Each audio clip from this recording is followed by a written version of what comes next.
हकीकत में देखने से कुछ भी इतना खूबसूरत नहीं दिखता। इंस्टाग्राम पर देखने के बजाय आप मुझे पर्सनली देखिए।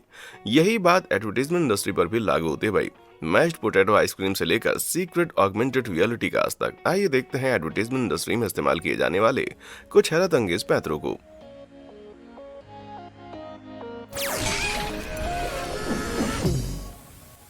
मैक आपको बेवकूफ बना रहा है। मैकडोनल्ड्स दोस्तों, 1940 में रिचर्ड और मॉरिस मैकडोनल्ड्स द्वारा शुरू किया गया बर्गर जॉइंट पिछले 80 सालों में लोगों का फेवरेट बन चुका है।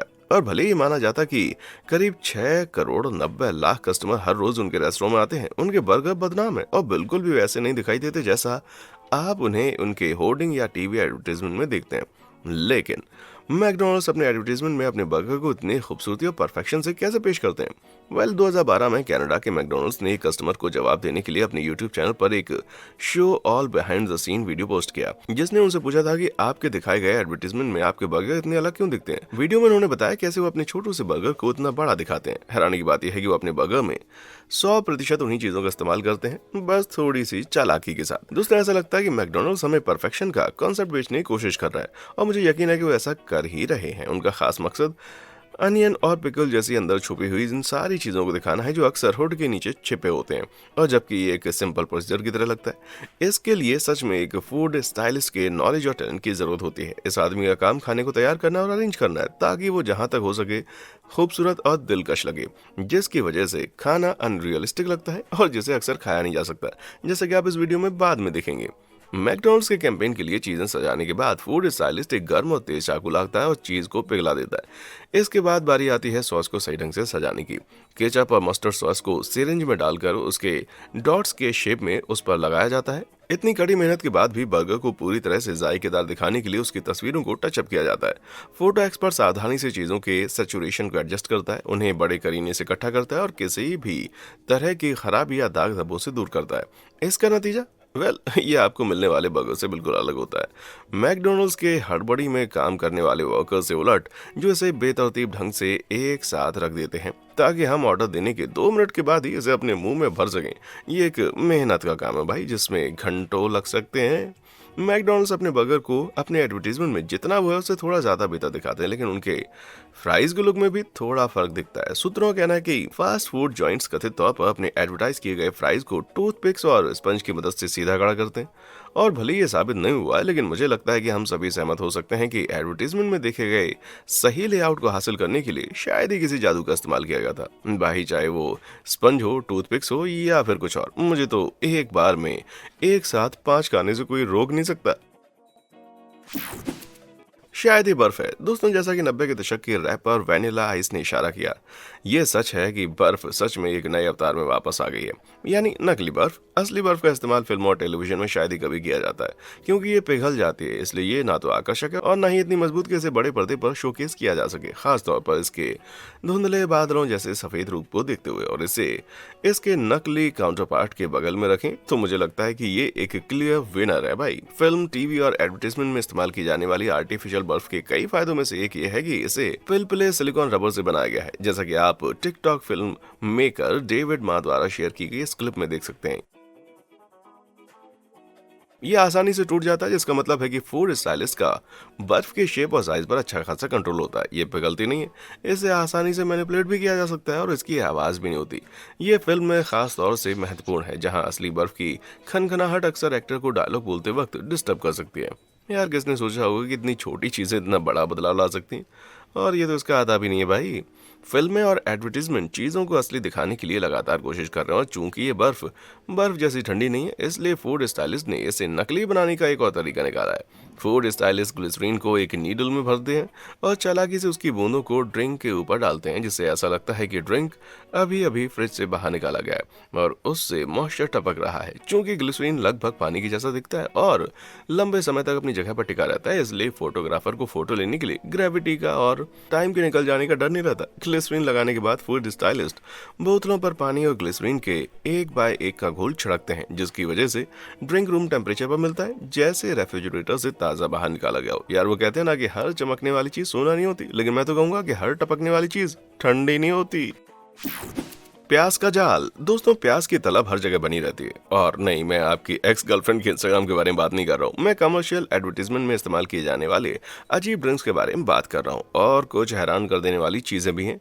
तो आइए कॉफी से शुरू करते हैं। हर कोई कॉफी पीना पसंद करता है और रिपोर्ट्स के मुताबिक इस दुनिया का कॉफी मार्केट साल 2026 तक लगभग $155 बिलियन का हो जाएगा। जिससे यह साफ है कि कॉफी पसंद करने वालों के पास खर्च करने के लिए बहुत सारा पैसा है। तो रिटेलर्स हमें हमारी अगली कॉफी के लिए पैसा खर्च करने का लालच कैसे देते हैं? कई रिपोर्ट्स का दावा है कि एडवर्टीजमेंट में ड्रिंक्स के झाग को बढ़ाने के लिए अक्सर लिक्विड सोप का इस्तेमाल किया जाता है। ये सोपी मटेरियल का एक ताज़ा झागदार लुक को लंबे समय तक बनाए रखने में मदद करता है, जिसका मतलब है कि फिल्म मेकर्स के पास सही फोटो लेने के लिए काफी समय होता है। इसके अलावा झागदार कॉफी को अच्छा दिखाने के लिए दूसरे तरीकों का भी इस्तेमाल होता है। लोग अक्सर कहते हैं कि शोबिज में बहुत ज्यादा धुएं और कांच का इस्तेमाल किया जाता है, लेकिन कॉफी इंडस्ट्री में स्टीम और टेम्पोन का इस्तेमाल किया जाता है। मैं आपको समझाता हूँ। फूड स्टाइलिस्ट आमतौर पर एक बगैर इस्तेमाल किया गया गीला टेम्पोन लेते हैं और इसे माइक्रोवेव में गर्म करते हैं और फोटो खिंचवाने के दौरान प्रोडक्ट से निकलने वाली भाप की नकल करने के तरीके के रूप में इसे खाने या पीने की चीजों के अंदर या पीछे रख देते हैं। तो भाई, आप इस बात से परेशान मत होना कि बड़े पर्दे पर आपको ये शानदार कॉफी दिखाई दे रही है, वो शायद ठंडी झागदार हो सकती है और गर्म टेम्पोन के साथ सर्व की जाएगी। भाई, मेरा मतलब है कि मुझे उस तरह की कॉफी पसंद नहीं है, लेकिन मैं कौन होता हूँ फैसला सुनाने वाला। दोस्तों, आपको जानकर हैरानी होगी कि एडवर्टीजमेंट में दिखाए जाने वाले कोल्ड ड्रिंक्स में भी झूठ शामिल होता है। उदाहरण के लिए वाइन यकीनन सबसे ज्यादा बनावटी है। एडवर्टीजमेंट के लिए असली शराब पर मोटी रकम खर्च न करने के अलावा फिल्म मेकर ये भी चाहते हैं कि फिल्मों में एक्टिंग करने के लिए उनके एक्टर्स नशे में ना हो। लेकिन डरिए मत, फूड स्टाइलिस्ट अपने सोशल कॉकटेल के साथ हाजिर हैं। लेडीज के लिए रेड वाइन बिल्कुल नहीं, पानी में थोड़ा सा फूड कलर मिलाकर देखिए। शुक्रिया। और शार्डने, खैर वो भी पानी है, लेकिन उसमें किचन बुके की भी कुछ बूंदें डाली गई हैं, क्योंकि इसमें कामेल और वेजिटेबल फूड कलरिंग शामिल है। ये आइटम एक सुनहरा रंग देता है और इसका इस्तेमाल अक्सर मीट की ब्राउनिंग और सीजनिंग के लिए किया जाता है। लेकिन अगर आप फ्लेवरफुल अंडरटोन वाली वाइन की तलाश में हैं, तो फिर ये काम करेगा। चीयर्स। सिर्फ डेजर्ट ही नहीं दोस्तों, हम सभी को केक बहुत ही पसंद है ना। ये खुशी के समय में भी हमारे साथ होता है और दुख के समय में भी। लेकिन फिल्म और एडवर्टीजमेंट में हम जो केक देखते हैं वो पूरी तरह से असली नहीं होते हैं।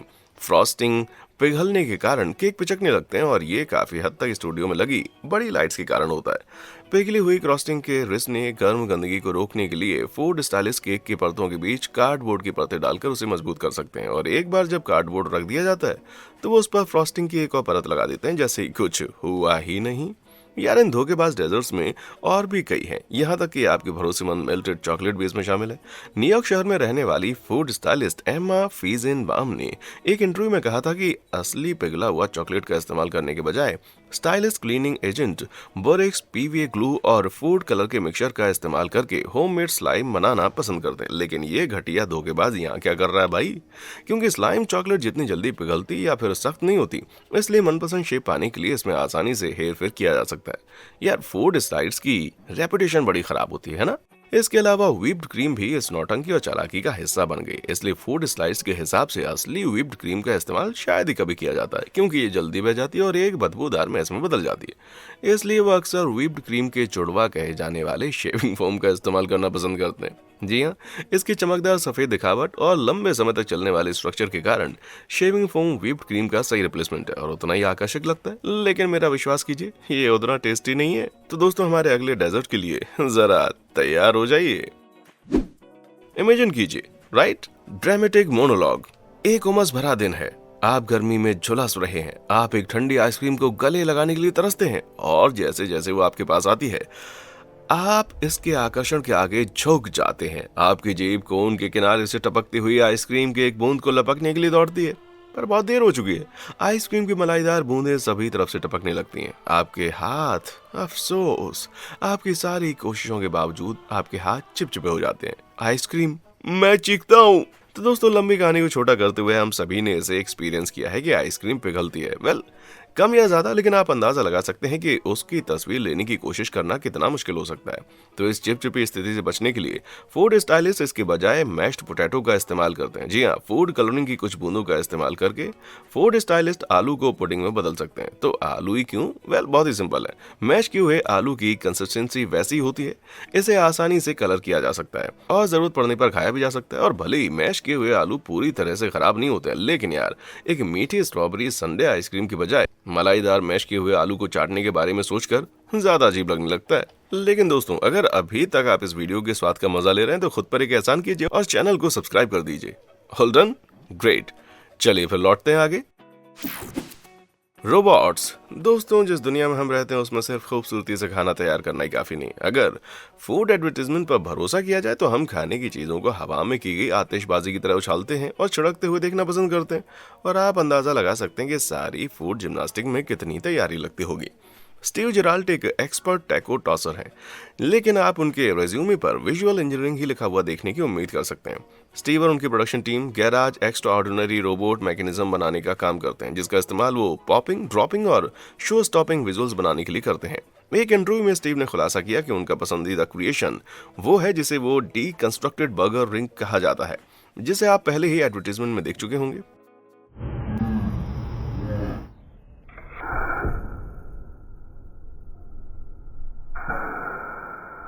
Action.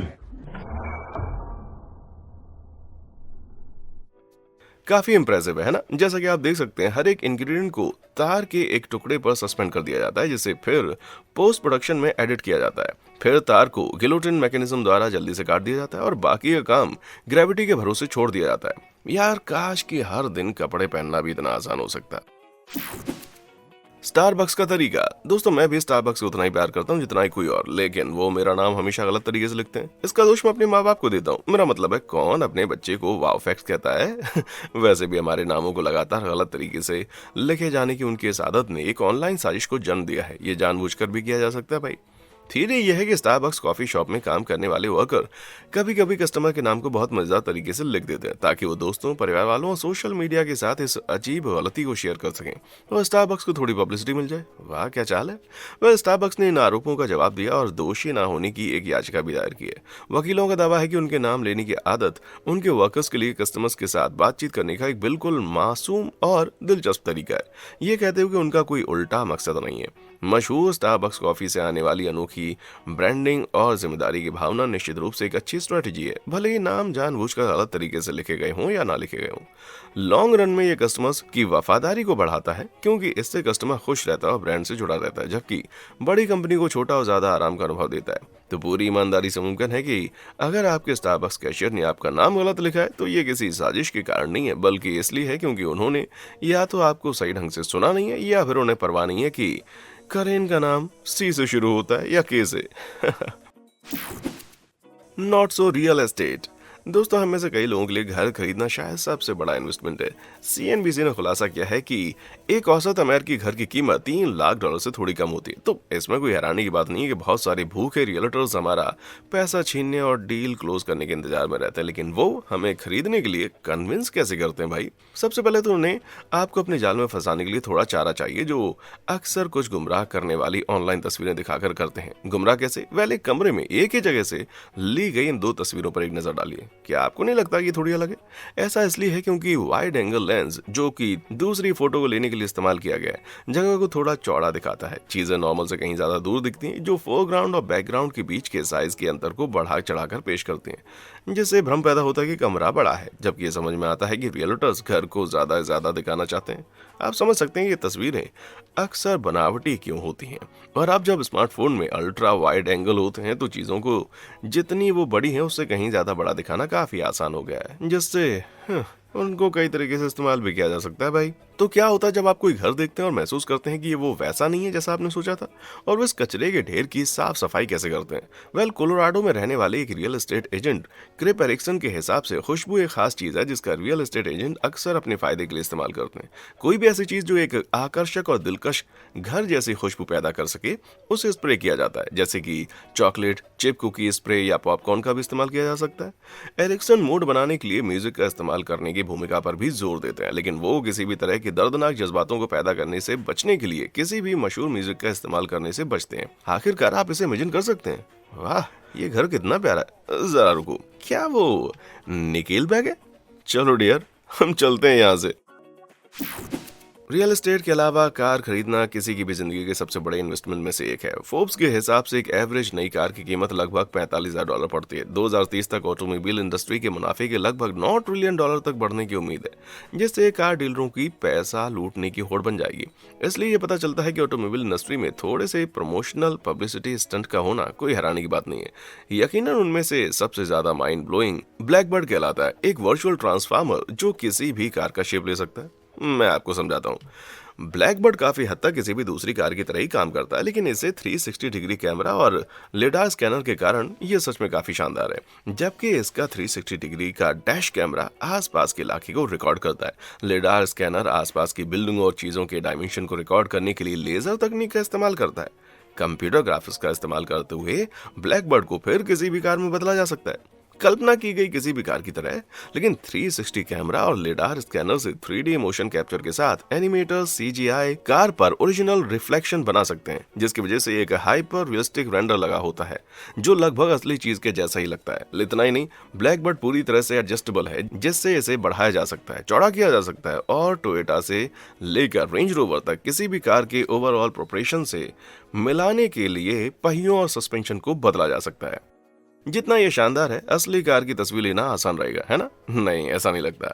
अक्सर कार का डिजाइन पूरी तरह से खत्म होने से बहुत पहले कार एडवर्टीजमेंट के लिए तस्वीरें खींच ली जाती हैं। इसलिए अगर कुछ भी बदलता है तो सब कुछ फिर से शूट करने की तुलना में CGI रेंडर द्वारा एडिट करना बड़ा आसान और कम खर्चीला होता है। ब्लैकबर्ड को फिल्म डायरेक्टर द्वारा भी बहुत पसंद किया जाता है, जिनके पास 1961 की जगुआर ई टाइप को किराए पर लेने या खरीदने के नुकसान या इंश्योरेंस को रिस्क के बिना इशारा करते ही लगभग कोई भी कार मौजूद हो सकती है। और जबकि ब्लैकबर्ड की सही कीमत को गुप्त ही रखा जाता है, इसे विंटेज और इम्पोर्टेड कार्स की कीमत का एक छोटा सा हिस्सा कहा जा सकता है। इसलिए जबकि ब्लैकबर्ड का एक बहुत ही अच्छा मकसद है, मैं खुद को ये सोचने से रोक नहीं पा रहा हूँ कि एक पूरी CGI कार का एडवर्टीजमेंट उतना ही झूठा हो सकता है जितना कि खाने और मॉडल का। तो आपकी क्या राय है, मुझे नीचे कमेंट सेक्शन में आके बताइएगा। लेकिन मान लीजिए ज्यादातर लोगों की तरह आपकी पहुंच ना तो लैम्बोर्गिनी तक है और ना ही ब्लैकबर्ड तक, लेकिन फिर भी आपको कार के एडवर्टीजमेंट के लिए एक अजीब तरह का जुनून है। खैर, भारत में रहने वाले फोटोग्राफर कुणाल केलकर ने 2020 के लॉकडाउन के दौरान खुद को ऐसी ही एक सिचुएशन में पाया और एक बहुत ही क्रिएटिव सॉल्यूशन लेकर आए। कुणाल एक फोटोशूट के बारे में लैम्बोर्गिनी के साथ बातचीत कर रहे थे, लेकिन पैंडेमिक की वजह से उनके लिए यूरोप की यात्रा करना मुमकिन नहीं था। कुणाल ने एक खिलौने वाली लैम्बोर्गिनी की तस्वीर लेने का फैसला किया, क्योंकि ये सबसे बेहतरीन ऑप्शन था। जी हाँ, कुणाल ने 1/18 की स्केल की लैम्बोर्गिनी हुराकैन मॉकअप को तार के एक टुकड़े के साथ ट्रेडमिल पर बांधकर और फोर्स पर्सपेक्टिव नाम की एक तकनीक का इस्तेमाल करके एक फुल साइज लैम्बोर्गिनी का रूप बनाया। फोर्स पर्सपेक्टिव फोटोग्राफर्स द्वारा इस्तेमाल की जाने वाली एक मामूली तकनीक है और पिज़ा के लीनिंग टावर पर जाने वाली किसी भी टूरिस्ट के बारे में है जो किसी भी चीज की प्लेसमेंट को पास, दूर, छोटा और कुणाल के मामले में उसकी खिलौने वाली लैम्बोर्गिनी जितना बड़ा बना सकते हैं। इस सीन को और ज्यादा रियलिस्टिक बनाने के लिए उसने बारिश की नकल करने के लिए कार और ट्रेडमिल पर पानी छिड़का, जमीन पर रिफ्लेक्शन बनाने के लिए लाइट का इस्तेमाल किया और यहाँ तक कि बैकग्राउंड की डिटेलिंग के लिए पिंग पोंग टेबल नेट का भी इस्तेमाल किया। और जबकि कुणाल ने अपने सभी सीक्रेट्स का खुलासा नहीं किया है, मुझे यकीन है कि उन रंगों को हाईलाइट करने के लिए उसने शायद फोटोशॉप के जादू का भी इस्तेमाल किया है। लेकिन एक बार सब कुछ जगह पर आ जाने के बाद आपको किसी भी चीज पर शक नहीं होगा, जब तक आप थोड़ा जूम आउट नहीं करते हैं और कुछ बड़े लड़कों को एक टॉय कार के साथ खेलता हुआ नहीं देख लेते। अरे, मैं उनकी बुराई नहीं कर रहा हूँ भाई, लेकिन मैं भी इसमें शामिल होना चाहता हूँ। इसके अलावा टिकटॉक यूजर और फिल्म मेकर डेविड मा ने भी अपनी ट्रेडमिल क्रूजिंग कार का वीडियो बनाया और उसको शेयर भी किया है। कुणाल की तरह ही डेविड ने डायनामिक लाइट और फोर्स पर्सपेक्टिव का इस्तेमाल करके इल्यूजन पैदा किया, लेकिन उन्होंने एक शानदार तूफान को दिखाने के लिए एक शॉवर रिग और फॉग स्प्रे का भी इस्तेमाल किया है। इसका नतीजा वाकई में शानदार है और ये बताता है कि एक मिनी BMW ट्रेडमिल से उतरकर सड़क पर आ गई है। वेल, मुझे लगता है कि मैंने इससे एक बात सीखी है, मुझे अपनी ट्रेडमिल के लिए एक मकसद मिल गया मेरे भाई। बालों के लिए प्लान। दोस्तों, मैंने हाल ही में एक शैम्पू का एडवर्टीजमेंट देखा और सोचा कि काश मेरे बाल भी उतने घने और घुंघराले होते। जैसे ही मैंने अपने भयानक बालों की तरफ गौर किया, मैंने थोड़ी रिसर्च की और ये महसूस किया कि हकीकत में किसी के भी बाल एडवर्टीजमेंट में दिखाए गए बालों की तरह नहीं होते हैं। तो आखिर चल क्या रहा है? क्या कोई जादुई शैम्पू है? वेल, बिल्कुल नहीं। स्टाइलिस्ट इन जादुई बालों को पाने के लिए नकली बालों का इस्तेमाल करने का गुनाह करने की बात को स्वीकार करते हैं। एक शानदार हेयर स्टाइल बनाने के लिए हेयर पीस, एक्सटेंशन और बहुत सी चीजों का इस्तेमाल किया जाता है और कुछ मामलों में तो बाल मॉडल के सिर से भी नहीं जुड़े होते हैं। बैकड्रॉप पर पिन किए गए बालों के साथ इस मॉडल के बालों को फोर्स पर्सपेक्टिव के साथ सीमलेसली ब्लेंड किया गया है, जिससे लंबे सुनहरे बालों का भ्रम पैदा हो रहा है। मैं मानता हूं कि ये अनबिलीवेबल है, लेकिन फर्जीवाड़ा यहीं खत्म नहीं होता। जब स्टाइलिस्ट अपने मुश्किल मकसदों को पूरा करने में कामयाब नहीं होते तो अक्सर कुछ स्टायरोफोम बॉल्स का इस्तेमाल करके वॉल्यूम को बढ़ा देते हैं, जैसा कि आप देख ही सकते हैं। ये business at front end ball party in back का मामला है। शायद सबसे शॉकिंग और इम्प्रेसिव बात यह है कि वो हवा में लहरों की तरह इन नाचते बालों को कैसे दिखा पाते हैं। और मेरा यकीन कीजिए कि इसका क्रेडिट दो छोटे हरे आदमियों को जाता है, नहीं एलियंस नहीं, हरे इंसान मॉब सूट में अपनी छोटी हरी छड़ियों का इस्तेमाल करते हुए। उनका काम आमतौर पर मॉडल के बालों को कोरियोग्राफ करना होता है, ताकि ऐसा लगे कि ये नेचुरली हवा के साथ लहरा रहे हैं। ग्रीन स्क्रीन का इस्तेमाल करते हुए इन छोटे दोस्तों को बाद में पोस्ट प्रोडक्शन में काट दिया जाता है, और जब तक ये टीवी तक पहुंचता है तब तक हमें किसी चीज पर शक नहीं होता। टीवी मैजिक जैसा कुछ भी नहीं होता है ना। तो हमने क्या सीखा है?